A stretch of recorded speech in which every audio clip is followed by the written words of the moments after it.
آنکھوں سے لگایا جاتا ہوں، تعویذ بنایا جاتا ہوں، دو دو کے پلایا جاتا ہوں، جیسے طوطا مینا کو دو بول سکھائے جاتے ہیں ایسے پڑھایا جاتا ہوں، ایسے سکھایا جاتا ہوں۔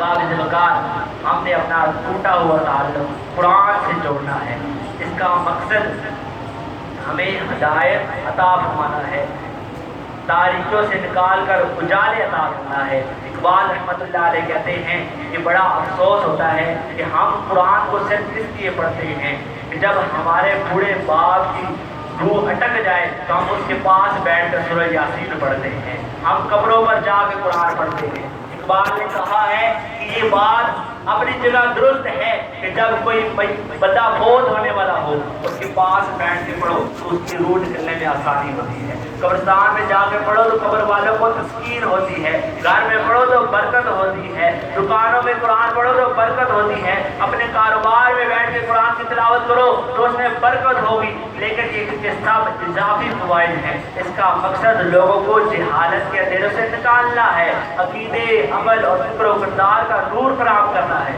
عقیدے کی گمراہیوں سے نکال کر توحید کی راہ پر لانا ہے۔ باب ذکر اس کی فضیلت میں ایک حدیث حضرت عبداللہ بن عباس رضی اللہ تعالی عنہ روایت کرتے ہیں، یہ وہ عظیم قرآن ہے کہ جس کو چھونا بھی ثواب ہے، جس کو دیکھنا بھی ثواب ہے۔ آپ روایت کرتے ہیں کہ من قرأ حرفا من کتاب اللہ فلہ بہ حسنۃ والحسنۃ بعشر امثالها ولا اقول الف لام حرف ولكن الف حرف ولام حرف ومیم حرف۔ آپ فرماتے ہیں یہ وہ عظیم قرآن ہے کہ جس کو چھونے میں بھی ثواب ملتا ہے، جس کو دیکھنے پر بھی ثواب ملتا ہے، جس کو پڑھنے پر بھی ثواب ملتا ہے۔ پیارے آقا علیہ الصلوۃ والسلام نے فرمایا جس نے اللہ رب العزت کی پاک کلام کا ایک حرف تلاوت کیا اللہ رب العزت اسے ایک نیکی عطا فرمائے گا۔ وہ ایک نیکی کتنی ہوگی؟ بعشر امثالها، کہا کہ وہ 10 گنا ہوگی، 10 نیکیوں کے برابر ہوگی۔ پھر آپ نے کہا ولا اقول، میں یہ نہیں کہتا کہ الف لام میم ایک حرف ہے، بلکہ آپ نے کہا کہ الف ایک حرف ہے، لام ایک حرف ہے اور میم ایک حرف ہے۔ گویا جس نے یہ 3 حرف پڑھے اللہ رب العزت سے 30 نیکی عطا فرما دے۔ سبحان اللہ۔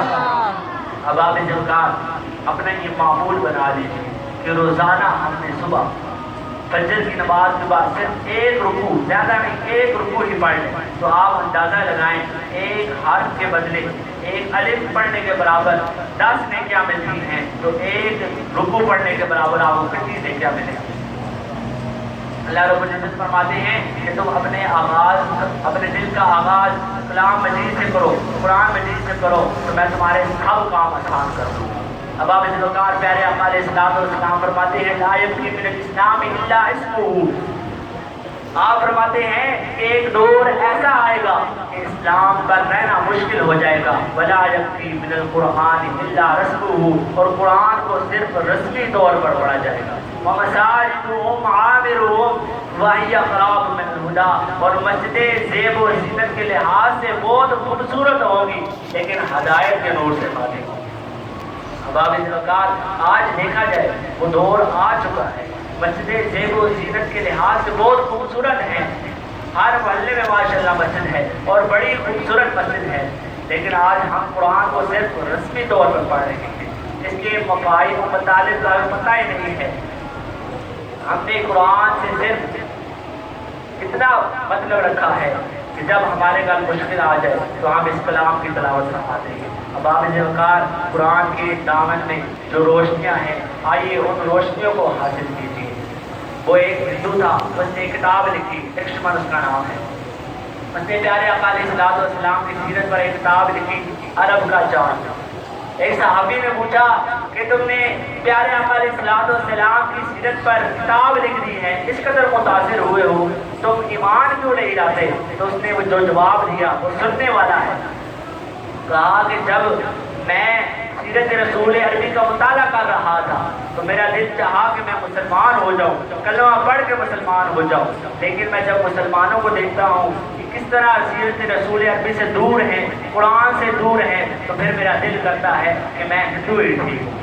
جب میں مسلمانوں کو قرآن سے دور، اسلام سے دور دیکھتا ہوں، قرآن جیسی بڑی نعمت سے دور دیکھتا ہوں، تو پھر میرے دل میں خیال آتا ہے کہ کہ میں ہندو ہی ٹھیک ہوں۔ اب آپ اس اوقات آج ہم خود بھی قرآن کے اندھیرے، قرآن سے دور ہو کے اندھیروں میں ہیں، لیکن ہماری وجہ سے بھی لوگ دور ہوتے جا رہے ہیں۔ وہ تو ہمارے اسلام تھے کہ جن کے جنازے بھی جاتے تھے تو جاتے جاتے لوگوں کو مسلمان کرتے جا رہے ہیں۔ امام محمد رحمۃ اللہ علیہ کا جنازہ جا رہا ہے، جو ہندو آگے بڑھتا آپ کے جنازے کو کنڈا دینے کے لیے آگے بڑھتا، ابھی ہاتھ لگتا تو منہ سے جاری ہو جاتا لا الہ الا اللہ۔ سبحان اللہ، سبحان کیا اللہ۔ عظمت تھی ان کی، وہ قرآن کے ساتھ محبت کرتے تھے، قرآن کے مفاہیم و مطالب کو سمجھتے تھے، اس لیے ان کو اللہ رب العزت نے یہ مقام عطا فرمایا۔ تو کسی شاعر نے کیا خوب کہا ہے کہ وہ معزز تھے زمانے میں، وہ معزز تھے زمانے میں مسلمان ہو کر، تو مفوار ہوئے تارک قرآن ہو کر۔ اب آپ اس وقت اپنا ٹوٹا ہوا تعلق قرآن کے ساتھ جوڑیے، قرآن سے رہنمائی حاصل کریے، قرآن سے نور حاصل کیجیے، قرآن سے وہ نور حاصل کیجیے جو آپ کے سیاہ دلوں کو نور سے منور کر دے، روشن کر دے، جو ہمارے باطن کو بھی پاک کر دے، ہمارے ظاہر کو بھی پاک کر دے۔ اللہ رب العزت کی بارگاہ میں دعا ہے کہ خالق کائنات ہم سب کو قرآن مجید کی مفاہیم اور مطالب کو سمجھنے کی توفیق عطا فرمائے، اور اس کے مطابق زندگی گزارنے کی توفیق عطا فرمائے۔ آمین۔ وآخر دعوانا الحمدللہ۔